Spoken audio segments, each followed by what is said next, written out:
ya. Kita belum menentukan apapun di sini, kita brainstorming, mencoba mencari informasi dan data dan fakta apa yang sebenarnya berkembang di Jakarta gitu loh. Mungkin tanpa basa-basi, saya minta para pembicara kita untuk maju ke depan ya. Mungkin Bung Marco untuk bisa maju ke depan.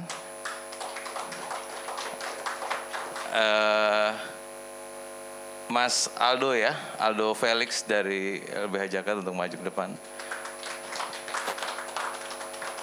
Dan Bapak Darmadi Durianto dari anggota DPR RI Komisi 6 yang juga merupakan pembina inti Jakarta.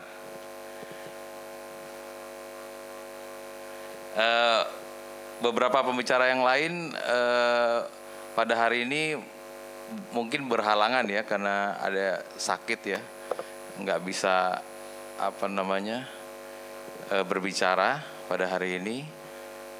Bung Yunarto juga barusan mengabarkan beliau ada acara di luar kota pada hari ini. Jadi kita diskusi dengan 3 pembicara pada pagi hari ini. Mungkin itu aja. Kita mungkin segera mulai ya. Kita mulai dari Pak Marco dulu. Bisa Pak? Sebenarnya bagaimana perkembangan Jakarta saat ini dan nanti ke depan begitu ya. Karena kita tahu bahwa problem di Jakarta ini cukup banyak dan salah satunya adalah tata kota ya. Di mana kita tinggal begitu banyak persoalan seperti macet, banjir yang sudah menahun ya. Sebenarnya bagaimana solusinya ke depan? Ya kita harapkan kita mendapatkan informasi dari Pak Marco. Waktu dan tempat kami persilakan. Terima kasih Alex. Bapak Ibu yang saya hormati, terima kasih kepada INTI, sebuah organisasi yang saya sangat hormati karena perjuangannya sampai melahirkan berbagai undang-undang yang telah meningkatkan hak-hak orang Tionghoa ya di Indonesia. Masalah Jakarta kelihatannya semua orang tahu tentu saja. Menurut survei juga ada 3 atau 4 prioritas. Masalah banjir, masalah kemacetan, masalah ketenaga kerjaan dan seterusnya. Saya rasa saya menyebut 3 ini karena rasanya memang 3 ini yang paling menonjol. Tapi saya rasa kalau kita melihat ke depan, persoalannya menjadi harus melihat masalah secara lebih mendalam dan akarnya. Jadi sebetulnya salah kalau kita menyebut masalah macet gitu. Masalahnya adalah masalah mobilitas gitu. Masalah pergerakan orang. Yang macet itu cuma mobil gitu. Karena tidak ada yang lain yang macet. Yang macet itu mobil pribadi gitu. Tetapi persoalan Jakarta adalah persoalan mobilitas yang mahal. Rata-rata penduduk Jakarta itu menghabiskan mungkin minimal 15% sampai sekitar ada sampai 45% penghasilannya habis untuk masalah transportasi. Makin miskin orang biasanya makin tinggi biayanya terhadap persentase terhadap penghasilannya. Tentu saja kalau bapak-bapak di sini mungkin 5 sampai 10%, kalau saya 15 sampai 20% habis buat transportasi. Aldo mikir-mikir ya, barangkali 20%, 25% habis buat transportasi dia. Itu yang tinggi sekali, karena di kota-kota maju di dunia berkisar antara 3 sampai 8%. 3% itu misalnya Hong Kong, itu yang terbaik karena terpadat dan sangat dekat satu dengan lain, kecuali beberapa posisi atau tempat-tempat tertentu. Singapura, Tokyo 5 sampai 8%, begitu juga kira-kira di negara-negara atau di kota-kota lah, saya bicara soal kota tidak negara, kota-kota yang kita anggap sudah stabil seperti di Eropa Barat. Kita tinggi sekali. Nah, menurut saya persoalannya itu bukan hanya soal macet mobil, tapi juga bagaimana memurahkan pergerakan manusia. Bulan lalu bulan Desember tuh 2 bulan lalu ya, di pertemuan ARCOP 21 saya hadiri pertemuan para wali kota. Para wali kota ada yang mengatakan kita ini terlalu terbiasa mengurus tempat, kan namanya wali kota, ngurus tempat toh dibilang. Padahal sebetulnya kita ini harus mengurus pergerakan orang katanya. Itu satu gejala yang bukan saja pergerakan dalam pengertian transportasi, tapi juga pergerakan dalam pengertian migrasi orang. Karena di Eropa, saya pikir Indonesia juga mungkin tidak bisa menghindari, juga harus menerima migrasi orang dari negara lain selain dari kota-kota dan daerah lain. Saya rasa saya sendiri ini orang pendatang ini kan di Jakarta ini, meskipun sudah 27 tahun tinggal di sini. Itu soal pertama. Menurut saya cara melihat masalah penting untuk mencari solusinya. Bagi saya solusi mobilitas Jakarta memang kita punya masalah-masalah mendasar yang ketinggalan gitu ya, yang dari dulu seharusnya diperbaiki tapi tidak gitu, yaitu masalah angkutan umum. Tapi jelas ini semua penelitian mengatakan kalau hanya membuat angkutan umum saja tidak akan mencukupi juga gitu. Tetapi harus angkutan umum yang terpadu dalam satu sistem yang dipadukan dengan tata ruang. Tata ruang itu dalam pengertian yang praktis saja, yaitu soal pengaturan kepadatan. Karena angkutan umum hanya menjadi layak, viable secara ekonomi kalau ada tujuan yang jelas, ada kepadatan yang cukup sepanjang jalur-jalur yang dia lewati atau titik-titik tempat dia berhenti. Nah, masalah banjir juga begitu, kelihatannya hanya masalah banjir, tapi sebetulnya adalah masalah air gitu. Banjir kita penyebab utamanya itu dua. Satu, tentu saja yang disebut air permukaan yang terus-menerus naik, run off, ya. Naiknya terus-menerus tentu kita tahu mengapa, ya. Air yang turun dari hulu makin cepat sampai Jakarta, dan di dalam Jakarta sendiri air yang turun sangat sedikit diserapnya, gitu. Sebab kedua yang sangat mendasar adalah disedotnya air tanah terus-menerus. Kita tahu PDAM kita, PDAM, Palija, Thames, dua-duanya hanya sanggup melayani antara 40-60% air minum Jakarta atau dalam pipa ya, bukan air minum lah, air bersih di dalam pipa. Tentu tergantung siapa yang ngitung sih. Kalau LSM seperti RBH ngitungnya 40% gitu. Kalau pemerintah ngitungnya 60%. Tapi bagaimanapun itu rendah gitu. Karena itu kan di mana-mana orang menyedot air dari dalam tanah gitu. Saya pribadi di rumah saya mengalami, karena ada satu gedung baru di depan saya sejak 5 tahun, 6 tahun terakhir, maka tanah saya turun, retak lantai saya dan sebagainya, karena memang di setiap titik penyedotan air dalam tanah itu pengaruhnya sampai kira-kira radius 200 meter. Itu menyebabkan tanah Jakarta turun antara 3 sampai 20 cm per tahun. Sudah ada petanya dan studi terus dilakukan untuk mendetailkannya gitu. 20 cm per tahun itu tentu saya tidak di seluruh Jakarta, untungnya kalau itu di seluruh Jakarta kita sudah tahun-tahun lalu tenggelamnya gitu. Tapi 21 terakhir peta yang saya lihat 21 cm per meter itu ada cukup luas ya. Mungkin tempat tinggal sebagian dari bapak-bapak ini. Jakarta Barat, Utara, dan sedikit di Tenggara gitu. Bandingkan dengan naiknya permukaan air laut yang cuma 6 mili sebetulnya per tahun.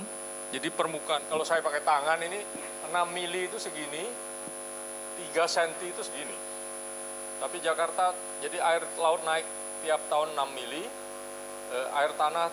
permukaan tanah turun antara 3 sampai 20 cm per tahun.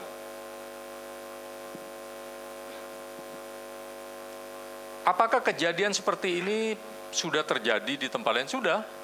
Tokyo mengalaminya antara tahun 50-an sampai 60-an, justru di daerah yang sangat padat bisnis, yaitu di daerah Toranomon, sekitar Istana Kaisar, tapi kemudian tahun 70-an mereka berhasil menyetopnya. Jadi sekaligus saya juga mau mengatakan bahwa hal itu bukan sesuatu yang tidak dapat di-stop gitu ya. Tapi menunjukkan bahwa persoalan itu belum tersentuh gitu. Nah, yang ketiga tentu saja masalah lapangan pekerjaan. Kalau menurut survei, bagaimanapun tenaga kerja kita, terutama yang muda, itu masih merasa ketar-ketir gitu. Karena merasa ada kesulitan jaminan kepastian kerja dan sebagainya gitu.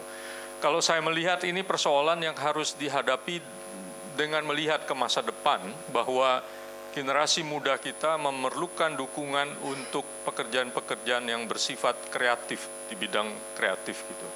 Sebetulnya kita sudah melihat hal-hal itu muncul, dan jangan lupa juga sebetulnya Jakarta pernah menjadi suatu kota yang sangat menonjol di bidang kreatif, meskipun pada zaman itu, yaitu pada zaman 60-an sampai kira-kira 80-an, pengertian kreatif di sini di zaman itu adalah kesenian, dengan adanya Taman Ismail Marzuki dan intervensi luar biasa dari Gubernur Ali Sadikin pada waktu itu. Saya kebetulan kemarin mengantar tamu-tamu dari Jepang melihat berbagai tempat kesenian, antara lain Taman Ismail Marzuki. Saya teringat kembali ini karena sebetulnya saya ini kan mantan Ketua Dewan Kesenian Jakarta tahun 2006 sampai 2010. Memang saya tidak begitu dikenal karena saya tidak segalak orang yang saya ganti.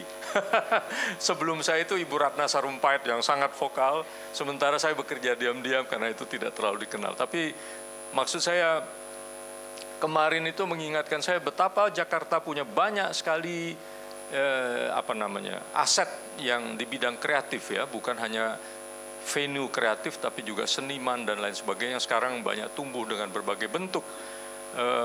Orang-orang Jepang sendiri kan juga heran bahwa misalnya kita duluan yang memiliki yang namanya arsip film, yaitu Pak siapa namanya dulu yang baru meninggal beberapa tahun lalu, yang kemudian tahun 70-an kita udah punya, dan bahkan diundang ke Jepang untuk menjadi konsultan ketika Tokyo mau membuat arsip film. Kita sangat maju di tahun-tahun itu. Saya rasa itu soal lapangan pekerjaan. Nah, kalau kita melihat ke masa depan, persoalannya adalah selain masalah-masalah mendasar tadi, masalah pergerakan, mobilitas, masalah air, jangan melihatnya hanya masalah macet atau masalah banjir, harus melihatnya sebagai masalah mobilitas dan masalah air. Mobilitas, lihatlah pada angkanya. Kita keluar uang banyak sekali, karena itu kalau yang menengah ke bawah itu nggak bisa nabung karena duitnya habis buat uang transportasi gitu. Air juga begitu. Kalau tiap tahun kita dihantam banjir, kita tidak bisa berhemat juga. Kemudian kalau sebetulnya kalau saya agak saya bukan orang yang pesimis. Tapi kalau para ahli yang pesimis itu sudah mengatakan ini hanya soal waktu, krisis air kita itu sudah pasti gitu ya. Karena apa? Karena sumber air baku utama kita, Waduk Jatiluhur kan juga turun terus airnya gitu. Nah, ke depan tantangannya juga adalah visi Jakarta gitu. Jakarta ini mau jadi apa gitu. Menurut saya itu sangat penting karena kita harus mendudukkan diri di dalam konstelasi ASEAN, belum lagi konstelasi dunia. Nah, di dalam itu menurut saya minimal ada 2 atau 3 standar yang kita harus masuk atau kita harus capai sebagai suatu kota, ibu kota negara. 1, standar tentang lingkungan, 2, standar tentang hak-hak asasi manusia, dan 3, saya rasa kota yang kreatif gitu. Kota yang kreatif atau kota yang cerdas dalam pandangan saya berbeda dengan umumnya yang disebut smart city. Smart city suatu istilah yang sebenarnya muncul dari usaha orang untuk menjual teknologi informasi. Untuk meningkatkan pelayanan kota, teknologi informasi bermanfaat tentu saja, tapi itu untuk kota-kota yang persoalan-persoalan mendasarnya sudah selesai gitu. Kita menurut saya kota yang cerdas adalah kota yang setiap saat selalu mampu berubah, beradaptasi untuk menyelesaikan masalah-masalahnya, dan pada saat yang sama juga melihat tantangan-tantangan ke depan gitu.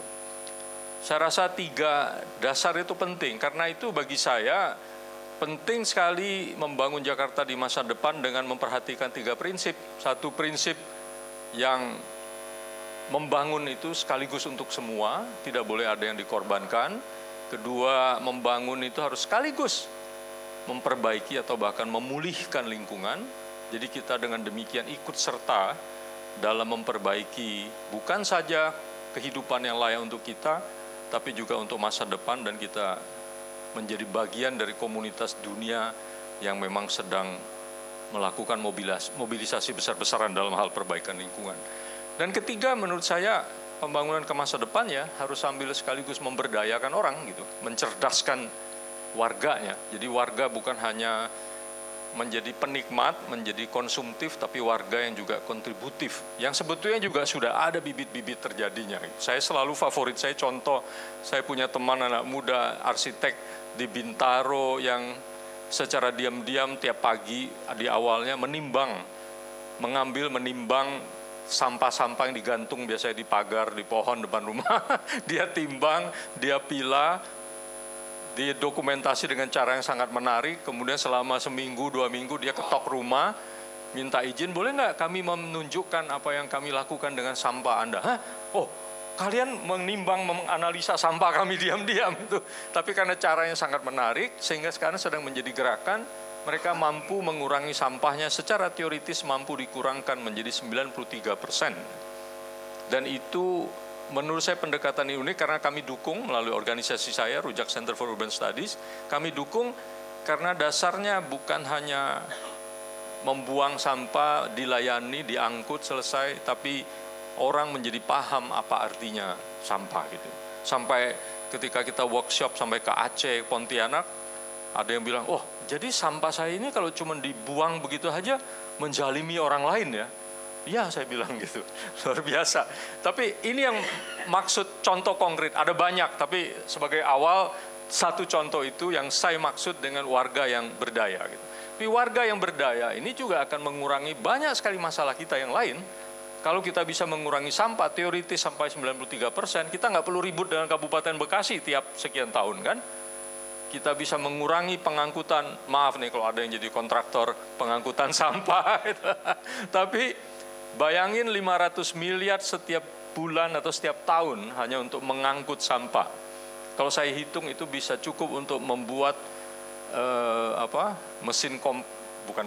alat kompos sederhana gratis untuk sekitar 4 juta keluarga Jakarta. Jadi bukan persoalan yang rumit, bukan persoalan anggaran karena semuanya ada, tapi persoalannya adalah di pendekatan yang tadi 3 itu, yang inklusif, yang memulihkan lingkungan, memberdayakan masyarakat. Saya pikir itu singkatnya begitu kalau saya lihat persoalan Jakarta ke depan ya, harapannya juga sekaligus. Terima kasih, Alex. Ya, kita beri tepuk tangan kepada Pak Marco. Terima kasih atas penjelasannya bahwa tadi disampaikan bahwa ada 3 persoalan seperti bukan macet tapi pergerakan, terus juga bukan masalah banjir tapi masalah air, terus juga bagaimana pelibatan masyarakat di Jakarta. Selanjutnya yaitu persoalan di Jakarta adalah persoalan hukum ya. Di sini hadir Bung Aldo Felix, beliau advokat di LBH Lembaga Bantuan Hukum Jakarta, yang juga kemarin menjadi advokat warga di Kampung Pulo ya, Duri juga begitu. Ya mungkin beliau tahu apa yang dirasakan warga dan apa yang warga hadapi, juga persoalan sosial dan hukumnya. Nah, kita ingin mendengar paparan dari Pak Aldo Felix ini, bagaimana sih sebenarnya di persoalan hukum di Jakarta. Kami persilakan Pak Aldo. Ya, terima kasih, senang sekali bisa diundang di INTI. Hari ini saya datang sama satu orang kawan saya, Ucok di belakang LBH Jakarta. Beliau juga pengacara yang militan, kalau ada Gus Dur pasti turun. Dan saya juga nggak nyangka ada ayah saya yang ternyata juga dekat sama organisasi INTI. Beliau di depan. Beliau yang menanamkan nilai-nilai ketionghoaan kepada saya gitu. Makanya saya jadi seperti hari ini. Jasmine nama beliau. Oke. Saya melihat dari perspektif saya sebagai pengacara publik di Lembaga Bantuan Hukum Jakarta, sehari-hari saya dan Ucok itu terlibat di dalam membuat penelitian atau penanganan kasus-kasus terkait masalah perkotaan, penggusuran paksa, aksesibilitas terhadap difabel, transportasi publik, rumah susun, dan ini yang kita kerjakan sehari-hari. Dan satu kesimpulan sederhana yang bisa saya utarakan ketika kita melihat masalah perkotaan di Jakarta adalah ada sebuah ironi terjadi. Kenapa saya katakan sebuah ironi terjadi di Jakarta? Karena slide berikutnya.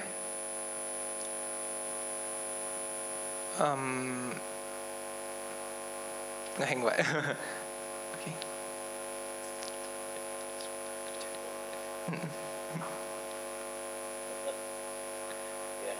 Oke, saya lanjut aja.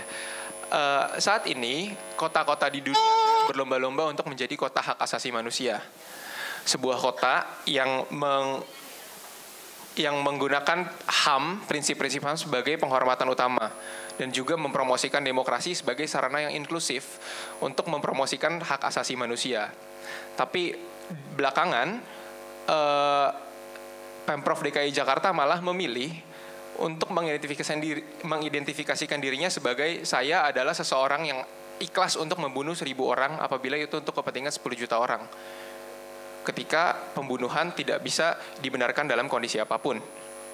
Yang kedua, Bapak Ali Sadikin dulu mendirikan Lembaga Bantuan Hukum Jakarta sebagai lembaga yang bisa menyeimbangkan supaya kalau misalnya ada kebijakan dia yang tidak berpihak kepada masyarakat, maka LBH Jakarta diberikan tangan terbuka, silahkan kamu melakukan kritik terhadap saya.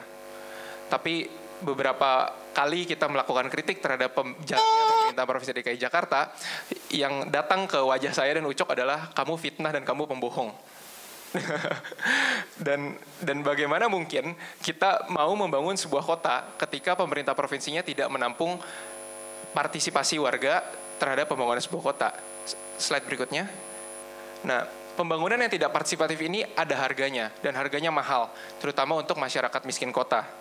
Satu, karena masyarakat miskin tidak dilibatkan di dalam penentuan tata ruang, pembangunan sebuah kota, visi, maka mudah terjadi korupsi pembangunan. Hanya segelintir orang yang mampu mengakses bagaimana tata ruang X dan tata ruang Y dan tata ruang Z akan dipakai.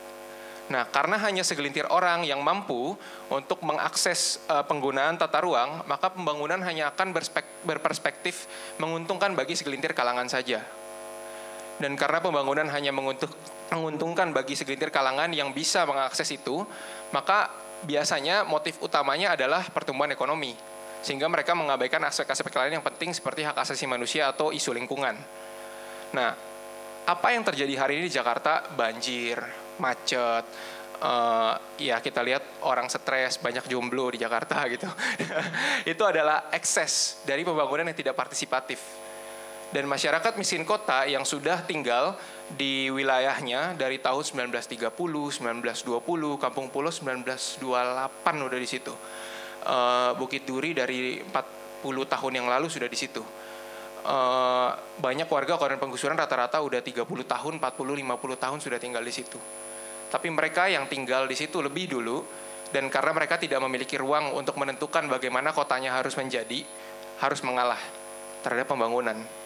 Dan mereka distigma menjadi penyebab banjir. Ketika faktanya penyebab banjir adalah segelintir kalangan yang tidak memperhatikan masa depan sebuah kota. Nah, berikutnya. Ini adalah rencana tata ruang DKI Jakarta. Saya telusuri dari 1985 sampai 2030. Kalau kita lihat yang paling kiri itu yang paling mencolok adalah banyak sekali warna hijaunya di DKI Jakarta. Itu adalah ruang-ruang keberlanjutan dan daya tahan lingkungan DKI Jakarta. Itu yang menopang kita dari banjir selama ini. Itu yang menopang kita supaya kita nggak macet. Itu yang menopang supaya kita punya ruang-ruang publik untuk berdiskusi, mengadakan acara, kegiatan, taman, hutan kota gitu. Tapi seiring dengan berjalannya waktu, warna hijau itu berkurang. Kenapa? Karena kalau misalnya di situ kita lihat, itu udah ada yang jadi, menurut penelitian dari Deden Rukmana, ada yang udah jadi Mall Kelapa Gading. Ada yang udah jadi Makro. Ada yang udah jadi rumahnya Pak Ahok sendiri. ada yang udah jadi ya mall apartemen, dan ruang-ruang hijau itu kemudian ditimpa dengan beton. Kemudian warga DKI Jakarta 50 tahun kemudian bertanya kenapa banjir terjadi. ketika kita semua mengetahui bahwa masalah akarnya adalah korupsi perizinan.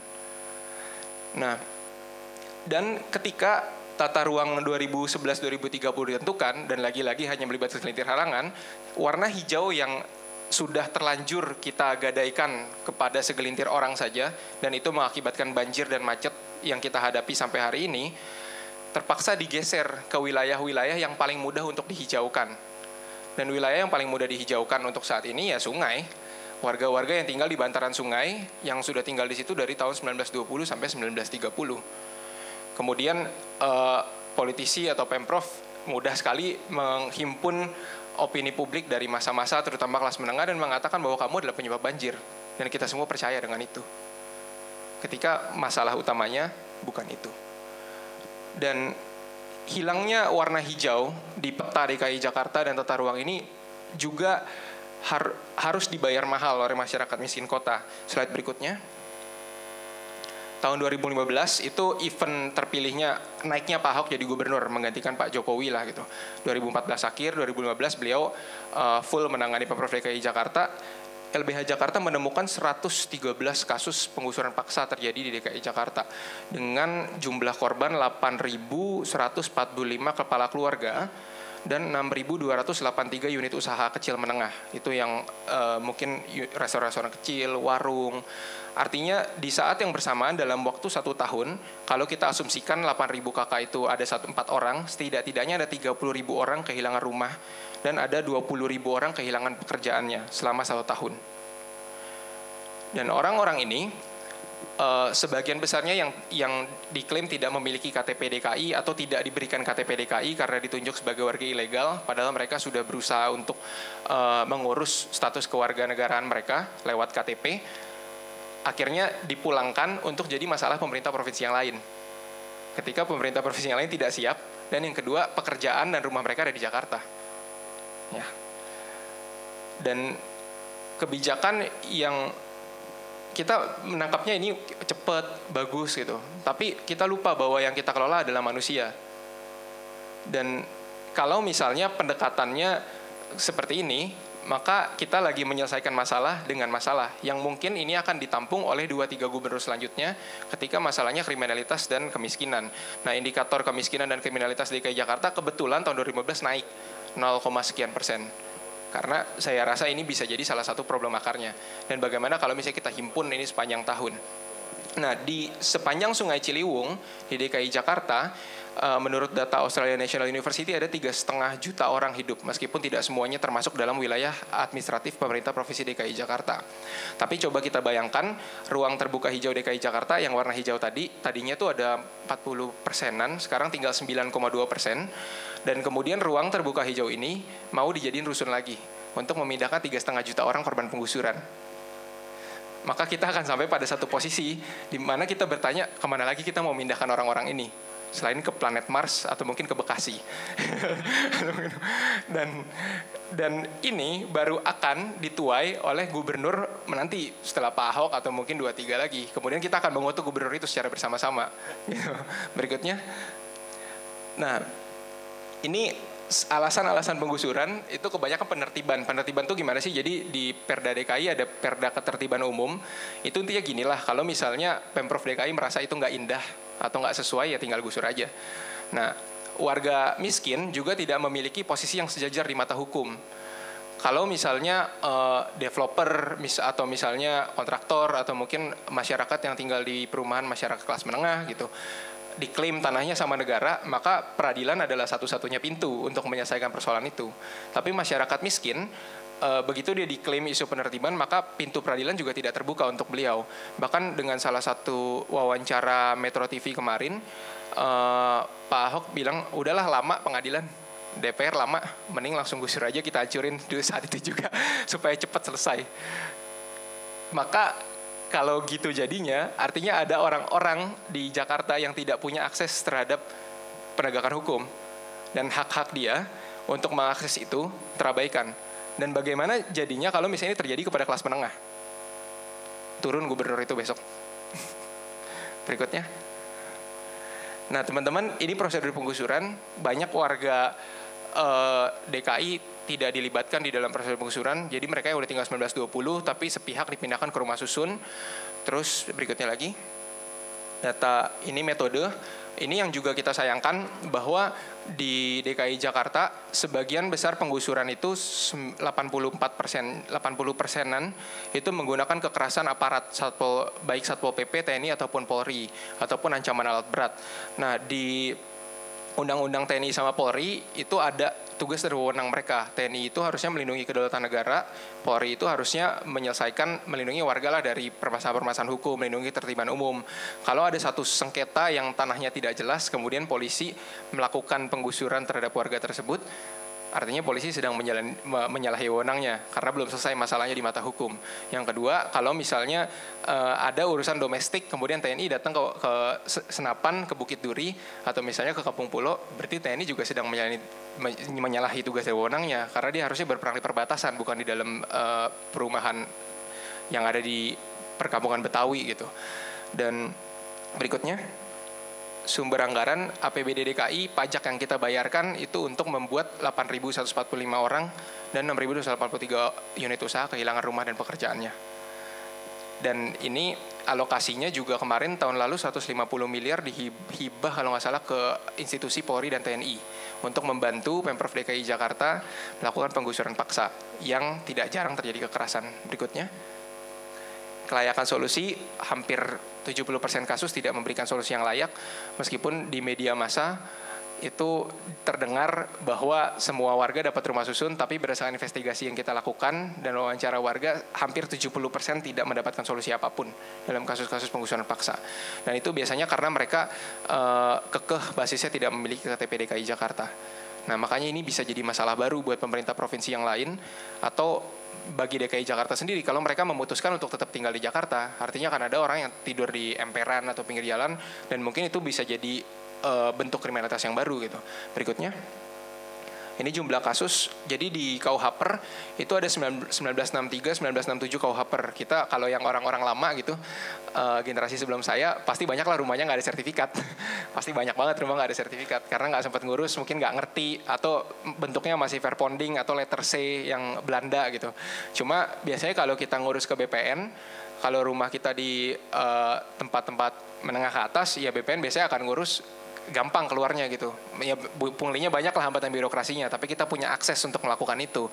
Nah, kalau warga Kampung Pulo, apalagi 1920, itu udah lebih dari 30 tahun. Kalau misalnya di mata hukum, itu mestinya dia udah punya sertifikat hak milik. Tapi lembaga pertanahan sampai mati pun tidak akan mengeluarkan itu. Karena ia tahu bahwa ada proyek yang lebih besar ketika warga Kampung Pulo ini berhasil digusur. Dan ini akan menguntungkan segelintir orang.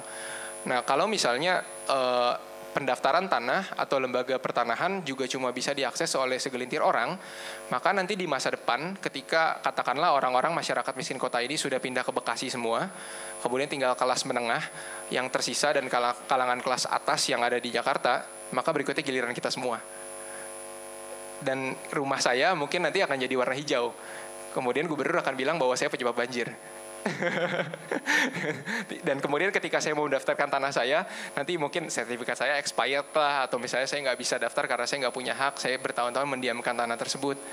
Dan bayangkan itu akan terjadi kepada kita semua 50-70 tahun ke depan. Terima kasih. Berikutnya. Nah, ini motifnya. Banyaklah barang diambil, terus dipukulin, ganti rugi nggak layak, nggak ada solusi atau apapun. Berikutnya lagi gambar, padahal di tahun 2005 Indonesia, terutama kota-kota besar Indonesia sebenarnya sudah sangat siap untuk jadi kota hak asasi manusia. Karena sejak tahun 2005 kita sudah meratifikasi Kovenan Internasional Hak-Hak Ekonomi Sosial Budaya. Nah, turunannya kalau di isu perkotaan ada dua. Satu, penggusuran paksa dan perumahan yang layak. Ini komentar umum dari PBB. Ini yang harusnya diadopsi untuk mengimplementasikan kebijakan perkotaan. Tapi masalahnya dua covenant instrumen internasional ini belum diadopsi jadi hukum. Malah ada hukum Undang-Undang PRP 51 tahun 60. Kalau misalnya pemerintah katakanlah punya feeling tanah ini bukan tanah kamu, maka dia boleh gusur dan itu sah. Itu ada hukumnya. Dan kalau misalnya pakai Undang-Undang Pengadaan Tanah untuk kepentingan umum, pemerintah cukup kirim surat 3 kali. Udah selesai, nggak perlu ada ngobrol, nggak perlu ada wawancara, nggak perlu ada musyawarah, maka kamu boleh digusur asal suratnya udah ada 3 kali. Dan ini banyak terjadi kasus-kasus penggusuran paksa. Padahal amanat hukum internasional itu mengharuskan warga berada dalam posisi yang sejajar. Supaya apa? Supaya dia juga tahu kenapa dia harus pindah. Dan katakanlah begini, misalnya saya tinggal di sebuah lahan, saya adalah satu-satunya orang di situ, kemudian saya adalah penyebab banjir dari 9 juta warga DKI Jakarta. Saya pindah nggak sih? Ya saya pasti pindah lah. Tapi kalau misalnya warga nggak pindah, pasti dia sadar karena ada ketidakadilan nih di dalam penggunaan tata ruang dan pembangunan. Itu sebabnya kenapa saya nggak mau pindah. Orang saya dikorbankan dari pembangunan selama ini, saya nggak pernah diajak berpartisipasi. Maka perlawanan-perlawanan yang terjadi di Kampung Pulo, di Bukit Duri, dan di wilayah penggusuran lain adalah bentuk perlawanan terhadap ketidakadilan. Karena mereka tahu bahwa mereka bukan penyebab banjir, mereka adalah korban. Kemudian mereka distigma sebagai penyebab banjir karena mereka tidak pernah diajak berpartisipasi dalam pembangunan sebuah kota. Nah, berikutnya, ini adalah harga yang harus dibayar dari berdirinya gedung-gedung megah. Di dalam banyak kasus-kasus penggusuran paksa, saya sama Ucok adalah saksi bahwa tidak sedikit orang yang berdarah-darah mukanya jatuh dipukulin oleh oknum aparat dan aparat yang melakukan itu tidak melewati proses hukum apapun. Dan saya bisa bicara begini karena saya juga korban di Bukit Duri. Dan kasus saya udah 2 bulan. Agak mandek karena nggak mungkin, katanya jeruk makan jeruk, polisi nangkap polisi hampir nggak mungkin gitu kan. Dan ini adalah fakta yang terjadi di DKI Jakarta. Nah, bila pertanyaannya adalah Quo Vadis DKI Jakarta, kemana kita mau membawa DKI Jakarta, maka pertama-tama DKI Jakarta harus memilih menghilangkan menghilangkan kekerasan menjadi identitas utamanya. Karena selama berjalannya pemerintah Provinsi DKI Jakarta selama 1 tahun ke belakang di bawah kepemimpinan Pak Ahok, seolah-olah Pak Ahok memilih kekerasan menjadi identitas utamanya untuk mencapai tujuan-tujuan yang entah itu baik atau entah itu buruk. Nah, saya percaya bahwa cara-cara tujuan-tujuan yang baik tidak akan bisa dicapai dengan cara-cara yang buruk. Maka PR DKI Jakarta ke depan, siapapun gubernurnya, adalah menghilangkan kekerasan sebagai identitas. Dan sudah saatnya kita mengikuti katakanlah tren atau mungkin mode yang sedang berkembang di kota-kota dunia saat ini, bahwa kerangka hak asasi manusia itu menjadi framework utama di dalam pembangunan sebuah kota. Dan ketika kerangka hak asasi manusia digunakan menjadi pedoman untuk membangun sebuah kota, semua orang diuntungkan. Tidak hanya kalangan-kalangan tertentu saja, tidak hanya Pemprov, tapi juga masyarakat miskin kota. Terima kasih. Ya, tes. Ya, kita sudah mendengarkan paparan dari Pak Aldo Felix dari LBH Jakarta bahwa Pemprov itu menghadapi tantangan besar, yaitu isu penggusuran yang tentunya isu penggusuran ini meningkatkan ketegangan sosial ya di masyarakat kita, juga berdampak kepada ekonomi. Nah, di sini juga hadir Pak Darmadi Duryanto, anggota DPR RI daerah pemilihan Jakarta 3 ya, Jakarta Barat dan Utara, yang ya cukup banyak persoalan di sana, dan Pak Darmadi tentunya sering berinteraksi di kalangan masyarakat, turun ke bawah. Kita minta beliau menyampaikan bagaimana sih politik bisa berperan dalam menjawab persoalan-persoalan perkotaan di Jakarta gitu, Pak. Jadi juga dampak politik ya dan sosial di masyarakat. Mungkin Pak Darmadi bisa menjelaskan. Waktu dan tempat kami persilakan Pak Darmadi. Terima kasih Pak Alek. Ini hadir senior-senior Pak Kris, ya, teman-teman inti, Ketua Pak Parmin senior, baru selesai ya. Ada Pak Jinfon Bendahara ya, dan teman-teman saya lihat beberapa. Jadi mungkin karena saya dari PDI Perjuangan, nah saya cerita sedikit mengenai politik. Mungkin saya lebih banyak politik. Kalau tadi Pak Marco kan banjir, macet, Pak Aldo hukum, udah lengkap rasanya. Nah, saya mungkin masuk ke politik karena Quo-Vadis di bidang politik Jakarta ini mau kemana? Ya. Saya intens komunikasi sekarang ini hampir tiap hari dengan Sekjen. Dan kemarin kita juga dipanggil menanyakan situasi, kita bahas, kemudian keluar surat sebetulnya tadi kemarin sore. Surat dari DPP PDI Perjuangan, ya, bahwa kita harus mempertahankan pasangan Ahok dan Jarot sampai selesai. Ada di Detikcom kan? Kemudian nanti kalau ada apa-apa kita statement yang nggak bagus bisa kena sanksi. Tapi itu standar ya, standar dari surat ya, bukan itu persoalan utama. Persoalan utama adalah Ibu Ketum PDI Perjuangan selalu mengusung pasangan-pasangan baik presiden maupun gubernur itu sampai selesai. Itu sudah strategi daripada PDI Perjuangan, sudah ideologis daripada PDI Perjuangan. Kemudian apa yang terjadi sekarang ini? Kita menyadari bahwa dalam pertemuan ujung-ujungnya kalau ini dibiarkan, ini kacau balau ini, Pak. Sudah saling sikat menyikat. Di media sosial sudah hajarnya sampai ke Ibu Ketua Umum. Ya. Banyak sekali saya terima itu, Ibu Megawati disalah-salahkan. Saya berpikir apa hubungannya? Kan? Apa hubungannya kan? Sampai Ibu Megawati dibawa-bawa. Kan kami punya proses, Bapak Ibu udah tahu penyaringan, penjaringan, ada penyaringan. Dan itu bukan kita lakukan terhadap Ahok aja. Memang dari dulu tuh sudah begitu gitu loh. Ya. Dari dulu tuh sudah begitu, dan sekarang untuk periode 2017 juga lagi berjalan tahap penjaringan dan penyaringan. Tapi masyarakat ini ya banyak yang menyalahkan kenapa PDI nggak netapkan aja Ahok. Tapi mekanisme kami kan lain. Setiap perusahaan kan punya sistem yang berbeda-beda. Nah ini kemudian disalahin ke PDI Perjuangan. Kan pertanyaannya yang ninggalin itu siapa? Kan? Yang ninggalin itu siapa? Dalam pertemuan sebulan yang lalu di DPP PDI Perjuangan, Ibu Ketua Umum itu kelihatan preferensinya ke Ahok kok. Saya sampaikan ke Pak Jinpon 90% Pak. Saya bilang sama Pak Jinpon 90% sudah. Kan? Tapi kan kami punya proses. Kami punya proses. Proses itu nggak mungkin seperti sebuah perusahaan juga punya sistem, punya proses yang tiba-tiba di-bypass hanya karena seorang Ahok. Nggak mungkin. Gitu loh. Nah kemudian tiba-tiba muncul sekonyong-konyong desakan dari teman Ahok, ya, anak-anak muda itu.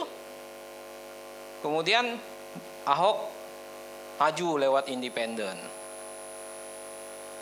Nah, tapi yang terjadi sekarang yang dibully ini PDI Perjuangan, ya kan? Dibully ini PDI seolah kenapa enggak ditetapkan aja? Tapi kan sudah dijelaskan bahwa kami punya mekanisme. Ya. Ahok ini kuat, Pak. Ahok ini surveinya 52,2%. Kalau berdasarkan ilmu pengetahuan political branding, personal equity-nya itu udah tinggi banget. Ya. Dari Profesor David Eckert tuh menggambarkan kalau personal equity itu ada awareness. Wah, tuh ngetop bener tuh variabel pertama. Persepsi kualitas bagus, walaupun tadi Aldo bilang wah macam-macam itu tadi kan. Kelihatan anti Ahok juga nih. Jadi itu. Nah, persepsi kualitasnya itu bagus, lebih banyak malaikat daripada setannya. Ngerti nggak? Lebih banyak yang bela Ahok daripada yang hujat Ahok.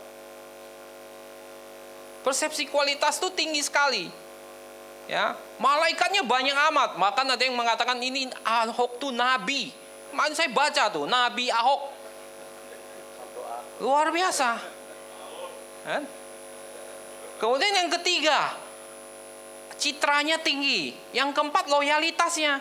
Orang itu berbondong-bondong, fotokopi itu form, itu kan bukti loyalitas untuk diperbanyak. Bahkan beli mesin fotokopi sendiri. Kan? Ini kan luar biasa. Jadi personal equity-nya udah kuat banget gitu loh. Udah kuat banget. kemudian ada pihak-pihak yang mau membenturkan antara Ahok dengan PDI Perjuangan. Itu yang kita takutkan, karena nantinya akan menjurus kalau terjadi. Takutnya itu pertarungan Tionghoa dan non-Tionghoa loh. Sara itu nanti. Bapak akan lihat kalau dibiarkan ini, Jakarta ini akan, menurut saya bahaya loh. Gitu. Karena Tionghoa nih, kita lawan Tionghoa ini. Kita lawan Tionghoa ini. Nah kalau ini diciptakan, bahaya Pak. Bahaya. Nah ini yang kita sadari, makanya lewat surat kemarin itu kita kemudian menetralisir bahwa kita jangan ikut-ikutan deh, menghujat dan sebagainya kan. Ya, kita selesaikan ini masalahnya. Jadi sebetulnya saya ngerti juga kekhawatiran Ahok. Ya, tapi teman-teman Ahok ini kan anak-anak muda sebetulnya. Ya, beberapa itu relawan dari waktu saya kampanye dulu. Ya, yang sering ditampil TV dulu relawan dari waktu saya kampanye. Saya tahu persis. Ya, 700-an ribu KTP Ahok yang dikumpulkan itu juga 200-300 ribu itu kader PDI Perjuangan punya, Pak. Gitu. Kader PDI Perjuangan punya. Nah, saya lihat analisis saya pribadi ini, kekhawatiran Ahok tuh bermula sebetulnya waktu penjaringan muncul surat rekomendasi dari DPC PDI Perjuangan. DPC PDI Perjuangan dari seluruh PDI Perjuangan DPC itu memang tidak satu pun menyebut nama Ahok. Jakarta Barat, Jakarta Utara, Selatan, Pusat, Kepulauan Seribu, Timur, nggak ada nama Ahok muncul. Ahok tahu itu. Ya, tapi itu kan penjaringan, Pak. Keputusan itu ada di DPP PDI Perjuangan, ada di Ibu Ketua Umum PDI Perjuangan. Jadi dia khawatir, tapi bisa dimaklumi juga karena Ahok sama sekali tidak menjalin komunikasi sama sekali dengan PDI Perjuangan kecuali dengan Ibu Ketua Umum loh, Pak. Kami DPR RI ini tidak ada komunikasi satupun seluruh partai dengan Gubernur DKI, nggak pernah ada. Ya, seolah-olah kami ini nggak dibutuhkan juga gitu loh, ya kan? Seluruh partai nggak ada. Teman saya dari partai semua tuh pernah nggak komunikasi? Nggak pernah, Pak. Dipanggil atau apa nggak pernah. Tidak ada komunikasi. Nah di partai-partai bawah tuh merasa tidak ada komunikasi, maka mereka menyebutkan nama-nama lain. Tidak ada nama Ahok. Kemudian Pak Boy juga menyebut itu belum ada nama Ahok kan. Akibatnya Ahok merasa wah ini jangan-jangan nanti nggak dicalonkan nih kan, gitu. Ketakutan itu. Jadi saya pikir dari politik, Pak, kita harus hati-hati. Mari kita cooling down semua. Ya, jaring menghujat sana sini, kemudian akhirnya terjadi hal-hal yang kurang bagus, ya, akhirnya menjurus kepada peperangan Tionghoa dan non Tionghoa. Kalau itu terjadi, Pak, rusak juga Jakarta ini. Ya, nah kita harus sadari itu, ya, poin-poin itu mesti kita sadari gitu loh. Kemudian hal lain saya pikir adalah saya menghimbau kepada yang dekat dengan Ahok, kuranginlah bicara yang kemudian menyindir-nyindir, menyakitkan orang lain. Ya kan? Menghimbau. Kenapa? Walaupun dia personal equity-nya kuat, Bapak tahu nggak? Kalau personal equity-nya kuat, ini mau teori loh ini, ya teori David Ecker ini. Personal equity-nya kuat, itu zone of tolerance kuat, Pak. Zona toleransi itu besar. Jadi dia berbuat salah, masyarakat maafkan terus. Pak, kalau seorang suami di depan istrinya dia punya ekuitas tinggi sekali di depan istrinya, maka suaminya selingkuh 3 kali, 100 kali pun dimaafkan terus. Itu teorinya, Pak. Jadi kalau suami ibu-ibu yang di sini itu tinggi sekali, pengusaha kaya, ganteng, luar biasa, semua itu ekuitas mereknya tinggi sekali, ekuitasnya tinggi sekali. Apa yang terjadi? Dimaafkan, Pak, selingkuh, Pak. Ahok itu berbuat salah itu dimaafkan, malah dianggap benar. Kenapa? Zone of tolerannya tinggi sekali masyarakat sama Ahok. Ini luar biasa fenomenal. Saya pribadi itu bangga Pak, punya Tionghoa, wakil Tionghoa di pemerintahan. Saya selalu mengatakan bahwa kalau kita mau mengangkat harkat dan martabat orang Tionghoa, mengangkat harkat dan martabat orang Tionghoa, bukan dengan memamerkan kekayaan mobil, rumah dan sebagainya, tapi dengan cara bagaimana memperjuangkan rakyat, nasib rakyat, kemakmuran rakyat. Itulah you mengangkat harkat dan martabat orang Tionghoa, karena orang Tionghoa itu selalu dianggap di sini hanya apa? Cari uang melulu, berdagang, bisnis. Ya, untung ada Pak Marcos ini kan, Aldo, ya calon gubernur ini Pak. Tepuk tangan dulu.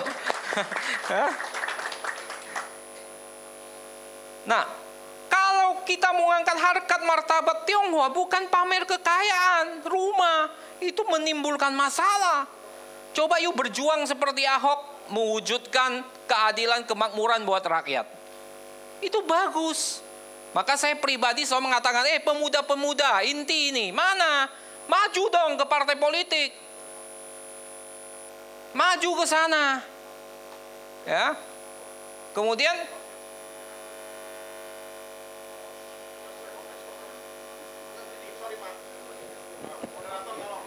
Oke.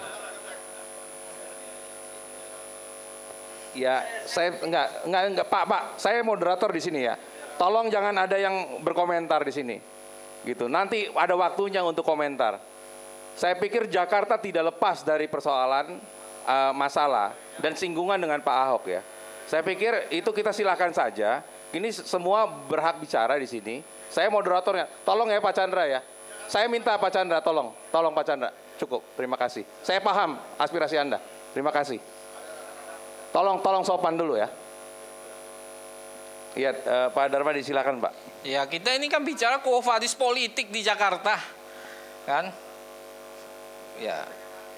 Maklum Pak, ini ada anak-anak yang muda Pak, yang masih semangat Pak. Ya, jadi artinya kita cerita Ahok itu kan bagus, mewakili Tionghoa, membangun dan sebagainya, ya kan?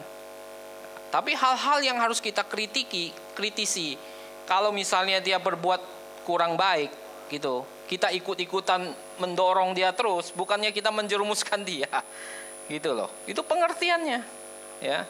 Jadi saya pikir ke depan itu kita cooling down bersama, ya. Kemudian jangan kita kemudian saling